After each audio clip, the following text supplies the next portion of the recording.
Hello everybody, Maven here. Merry Christmas. I hope you had a great holiday. Let me know if you are currently bored as heck watching this video on your phone at the couch at your family's house, because I know some of you are.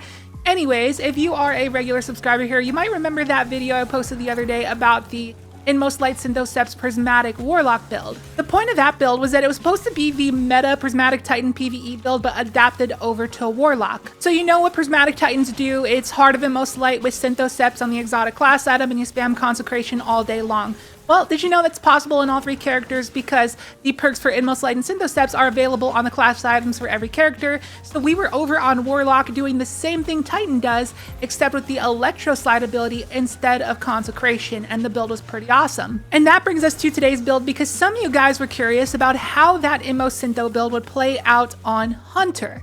And I'm sorry to tell you that Inmost Synthos on Hunter is not the way to go, but Inmost Liar is, and holy sweet mother of Arceus, this build is absolutely cracked. Now, I know I'm late to the party. I know this build is nothing new. I know some people covered it when the exotic class items first came out, and this build had its 15 minutes of fame before it completely fell off the face of the earth. Now, I'm gonna be honest, ever since Prismatic came out, I've kind of completely ignored Hunter.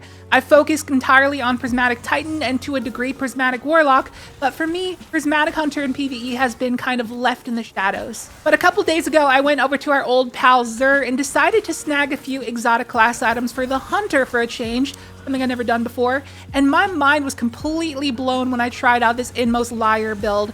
It was like a revelation, and if you're a Hunter main watching this video and you've never tried Inmost Liar build, then your mind is going to be blown when you try it out as well. So let's break down this build. Hope you enjoy. This video is sponsored by Advanced GG, the only clinically proven gaming supplement shown to improve your gaming performance. Use code MAVEN at checkout for 10% off your order. Link down below. Thank you. Now, just to be clear before getting into it, Inmost Synthos is still very strong. If you go on YouTube and search Wrathel One-Phase Prismatic Hunter, you'll see a multitude of videos of people killing Wrathel in just a few punches.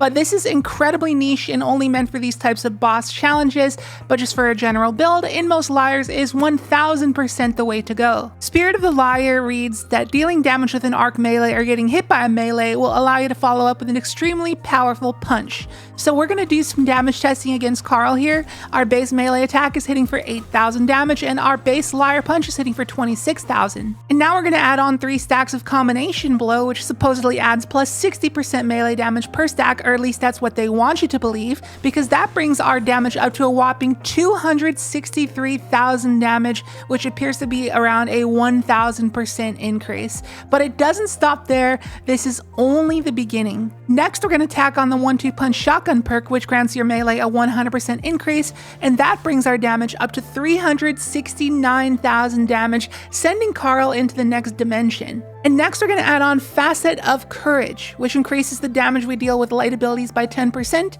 against targets afflicted by darkness debuffs, which in this case will be either slow or freeze from Winter's Shroud, or unravel from Facet of Bravery that gives our shotgun unraveling rounds after getting a grenade kill. And by the way, yes, Grapple Punch does count as a grenade kill. And Courage is going to bring our damage up to 406,000 damage, total overkill, but we're still not done. We have the Conductive Cosmic Crystal Artifact mod. This is an arc ability deal bonus damage to targets affected by stasis debuffs, and that brings our damage up to 426,000 damage. We are literally Saitama at this point, and Bungie felt that that punch was so good that they rewarded me with an exotic engram. And if we started at 26k, that means our total damage buff for this build is around 1537.5%.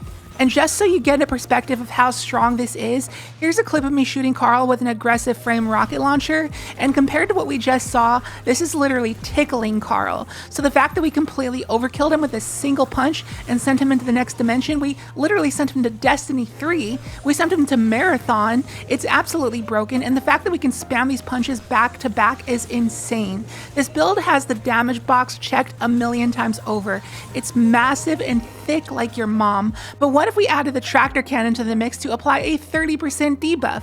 You would expect that it would be the equivalent of dropping an atomic bomb on Carl, but instead, this happened. Yeah, it made our punches barely do a thing. So my thought is that there was some weird mechanic I was missing that only made our first punch do massive damage against a target and subsequent punches will do less. So I wanted to try it again, but making sure that the one punch I hit him with was the liar punch, but the same thing happened, it didn't work, and I was a little bit confused. So I decided to try it again, but without Tractor, and I was going to proc liars on him by hitting him with the combination blow first. And sure enough, it didn't kill him like I expected it to. And then it clicked. Debuffs will override a lot of the buffs you're trying to stack, so Tractor Cannon is actually bad, and the reason we still did nerfed damage without the Tractor Cannon is because Stylish Executioner makes it so your first punch after emerging from Invis will cause weaken. So when we did that initial punch to proc liars on him, and then we applied the weaken, so our follow-up liar punch didn't do a lot. So sure enough, I tested it out one more time without any debuffs, and boom, we sent Carl over to the Halo series. So yeah, debuffs of this build are bad. Don't make the mistake of using Tractor Cannon like I might have done in some of the background gameplay. And don't use the Anarchy with concussive reload. You can still use it without concussive reload though. Unfortunately, we can't avoid the fact that Stylish Executioner will hurt our sustained damage, but we literally need that aspect because we're able to go invis non-stop, which is essential for survival.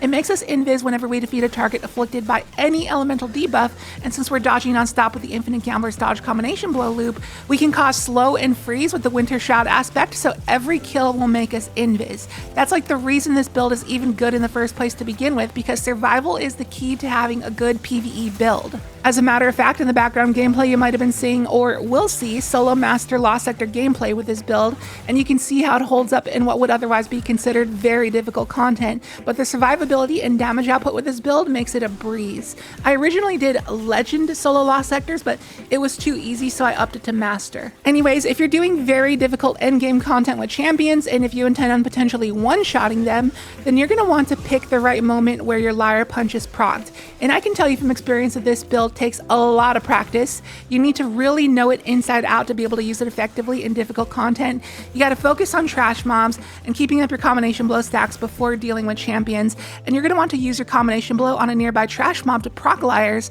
so you can immediately turn on the champion and one punch that thing with liars without applying a debuff. So that's how you use it optimally. And I'll show you a clip in the background gameplay, 2 clips actually, of me doing the intro section of the Solo Grandmaster Inverted Spire, so you can see how this build holds up in that kind of content. And I'm going to tell you right now, and this is going to be a challenge from me to you, do this Solo GM Inverted Spire intro section with literally any other build in the game and try to complete this section faster than I did here in this clip. And this isn't me gloating about my skill because I don't have skill, I suck. This is just to express how stupidly powerful this build is. The damage output is through the roof and into the sky above it. This section ends when you defeat all 3 Overload champions, and there's not many builds in the game that can run head-on into the battlefield, literally surrounded by 3 Grandmaster Overload champions and 3 Elite Harpy snipers, all trying to kill you at the same time and come out alive in that situation. The only build that competes with this is obviously Prismatic Titan because it's broken, but aside from that, nothing is matching this. I dare say this is nearly as broken as Prismatic Titan, so if you're someone who doesn't play Titan and you're always jealous of how hard they carry, then now you gotta build to try to keep up with them. The only annoyance is when people steal the kills of things you're trying to punch, because that can sometimes punish you and disrupt the flow of your gameplay loop. So I would say this is definitely stronger as a solo build, but you can still use it in groups. So anyways, let's continue breaking down the rest of the build. So aside from dodging and punching things with combination blow forever, this build does have one more main focus, and that's grapple spam. The Inmost light ability is basically always online from our endless punch loop, so our grapple will always have plus 800% regenerate because it will always have ×2 empowerment as we spam abilities. But specifically when it comes to easier content, another way we can spam a ridiculous amount of grapples is with our shotgun, which is the Sword Breaker.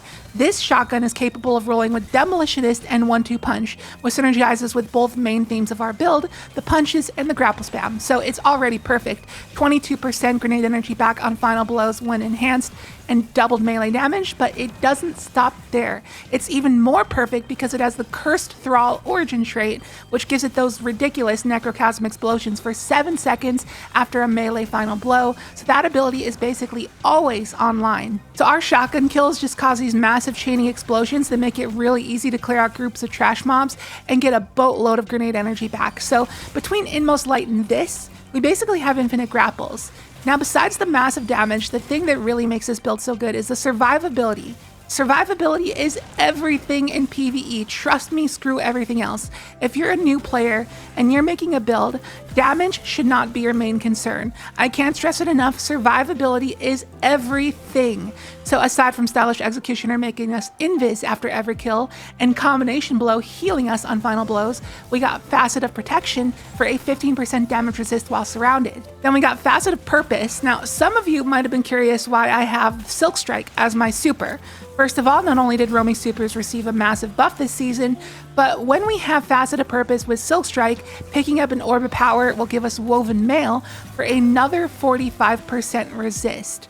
Now one might question how often we can make orbs, and that segues us into our mod setup, because with triple heavy-handed on our gloves, we can make an orb every time we get a powered melee kill, which is obviously happening constantly. It even works with grapple punches. Even though it uses your grenade charge, it still counts as a powered melee, so basically everything we do makes an orb, even our shotgun kills, because we have Reaper on our class item, so our next weapon kill after dodging will make an orb, and obviously we're dodging every second. And we have Strand Siphon on the helmet, so our shotgun double kills make an orb, and that's very easy to do with our constant Cursed Thrall origin trait. So we're absolutely making it rain with orbs, and these orbs will proc recuperation on our boots to give us some health back, in addition to proccing that Woven Mail. And with our non-stop dodging, we're proccing Powerful Attraction on the class item to automatically scoop up all the orbs around us to ensure that we get health back. So to sum it all up, after every kill, we're full healing, going in this, and have a constant 50-something% resist. And that's how this build is so good at survival. So continuing on with the rest of the mods, these orbs are also proccing Innervation on the boots, further contributing to our grapple spam. And between Hands-On and Dynamo on our helmet, both proccing every 2 seconds, we can get our super back very fast. Then we got melee resist on the chest, which is important for obvious reasons, and then one elemental resist of your choice that's interchangeable depending on the threat modifier. And the rest of our mods are focused on having infinite shotgun ammo, which is why we have Strand Reserves, Scavenger, and Special Finisher.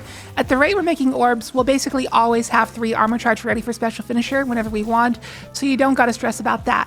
Strand Reserves and Scav are not the most effective things in the world. I think Reserves gives you like 1 or 2 more ammo, and Scavenger lets you scavenge like 1 more ammo from Special Finishers, so it's not absolutely necessary that you run these, and you can replace them with anything you want. But I guess the Reserves and Scavenger also benefit our heavy weapon because we're running the Cataphract, but you can also run the Corax if you want. And for our energy slot, we got the Graviton Lance, and you absolutely want a Void Weapon here, because remember that Facet of Bravery not only gives us unraveling rounds, but it also gives us volatile rounds. And I heard through the grapevine that infinite volatile rounds on Graviton Lance is pretty good. But to be completely honest with you, the energy and heavy slots on this build are extremely flexible, and you can use whatever the heck you want. It doesn't really matter because we're using the Swordbreaker 99% of the time. Something I even considered is running the Parasite with Solar Holster on our boots, which I'm definitely going to be trying out after this video. And by the way, the last fragment I haven't mentioned yet is Facet of Dawn to become Radiant on powered melee hits, so yeah, infinite Radiant on this build as well. And for our stat distribution, the only thing that matters is 100 resilience and discipline. The rest literally does not matter. You can invest it however you want, but just letting you know that mobility and strength don't matter, since Gambler's Dodge and Combination Blow chain into each other indefinitely. Recovery doesn't matter a whole lot, so I just dumped the rest of my wiggle room into intellect, even though it doesn't really matter, and that about does it for the build. Now for the gameplay loop, I don't even know where to begin, so I guess I just won't. Like I said before, practice, practice, practice. This build is very complicated, but once you master it, it's extremely powerful. You gotta have patience, you gotta know which targets to prioritize, and you gotta keep track of your combination blows and cross counters. You gotta know when and where to proc that liar to really use it to the fullest. And you don't necessarily have to weaken fat targets and nullify your buffs. You can emerge by punching a nearby ad and then going to town on the fatter targets. There's just a buttload of things that you gotta think about when you play with this build. It's not easy, but man is it strong when you do it right. And if you are a hunter main, you gotta give this build a try. I sincerely believe this is the single best solo build for Hunter players in the entire game, it's between this, Graviton Forfeit, or Gear Falcon's Hauberk. It really depends on the situation. So as always, a dim loadout link will be down below in the description and also the pinned comment if you'd like to give it a try. And if you got any buddies who are Hunter mains, please consider sharing this video with them because I believe that every Hunter player needs this build in their arsenal. I truly do. It's 100% earned its place in my permanent loadout hotbar. I am a Titan main at the moment, but if Prismatic Titan ever gets hit with a big nerf, then this build will definitely convert me back to a Hunter main, no doubt. Now, on a side note, do you really need to pair Inmost with Liars? Not exactly. You do have options such as Caliban for ignitions, as well as Assassin to go invis and powered melee final blows. And I know that sounds kind of irrelevant since we already have Stylish Executioner, but running Assassin means you don't have to run Stylish Executioner, and instead you can run the Shadow Clones. So every time you do your dodge punch thing, not only are you slowing, but you're also setting up clones. Plus, you don't have to deal with accidentally debuffing enemies and nerfing your damage buffs. And in my head, I can see that being very powerful, but I haven't tried it out yet, so I don't know. But anyways, that's gonna do it for this one. Let me know what you think about the build in the comments, and if you do give it a try, let me know how it went. I'm sure you'll thank me later. Consider it my Christmas gift to you Hunter players. Speaking of which, I intended on uploading this video on Christmas Day, but unfortunately I couldn't finish it on time. So therefore, happy 26th of December. Hope you got lots of awesome gifts. Hope your elders gave you a bunch of money, and I hope you can go blow that money on a ton of fireworks for New Year's. Thank you so much for watching the video, and I'll catch you in the next one. See you later.